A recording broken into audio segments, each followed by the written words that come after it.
Ambulance ক্রয়ে সাহায্য করতে এগিয়ে আসলেন এক বাংলাদেশি ব্যবসায়ী। স্যান্ডির বাংলাদেশি রেস্টুরেন্টে 3 দিনব্যাপী ডিনার পার্টির মাধ্যমে এই অর্থ সংগ্রহ করে এয়ার অ্যাম্বুলেন্স ফান্ডে দান করা হয়। সমাপনী অনুষ্ঠানে যোগ দিয়েছিলেন আশেপাশের সিটি থেকে 14 জন মেয়র সহ বিপুল সংখ্যক মানুষ। নর্থহ্যাম্পটনের স্যান্ডি থেকে ফিরে এসে রিপোর্ট করেছেন আমাদের প্রতিনিধি নোমান রাজা। সান্ডির বাংলাদেশি রেস্টুরেন্ট মহারাজা অব সান্ডির উদ্যোগে ইস্ট অ্যাংলিয়ান এয়ার অ্যাম্বুলেন্সের জন্য এক ফান্ডরেজিং চ্যারিটি ডিনার অনুষ্ঠিত হয়। 3 দিনব্যাপী আয়োজিত ফান্ডরেজিং অনুষ্ঠানের সমাপনী দিন ছিল বৃহস্পতিবার। সান্ডি, ব্র্যাডফোর্ডশায়ার, স্টিভেনিস সহ আশেপাশের 14টি কাউন্সিলের মেয়রগণ সপরিবারে উপস্থিত হয়েছিলেন এই মহতী উদ্যোগে। আগতদের মধ্যে স্থানীয় অনেক বাংলাদেশিরাও এসেছিলেন।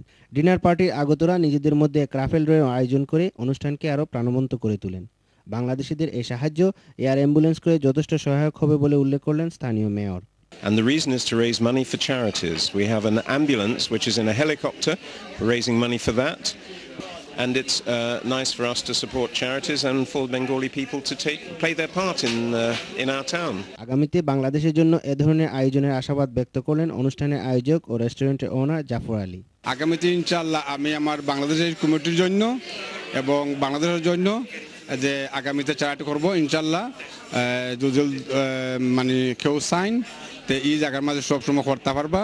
কাজের মাধ্যমে এ ধরনের মানবিক সাহায্যে অংশগ্রহণ করতে পেরে রেস্টুরেন্টের কর্মীরা বেশ আনন্দ প্রকাশ করেন। আয়োজনের পুরো সময় জুড়ে লন্ডন থেকে আগত শিল্পীরা গান গেয়ে অনুষ্ঠানকে মাতিয়ে রাখেন। রাফেল ড্র থেকে 2000 ও ডিনার থেকে সংগৃহীত 1200 পাউন্ড পরে কর্তৃপক্ষের হাতে তুলে দেওয়া হয়। দেশ ও জাতির কল্যাণে এ ধরনের মহতী উদ্যোগ নিয়ে সংশ্লিষ্টরা এগিয়ে আসবেন, এমনটাই সচেতন মহলের প্রত্যাশা।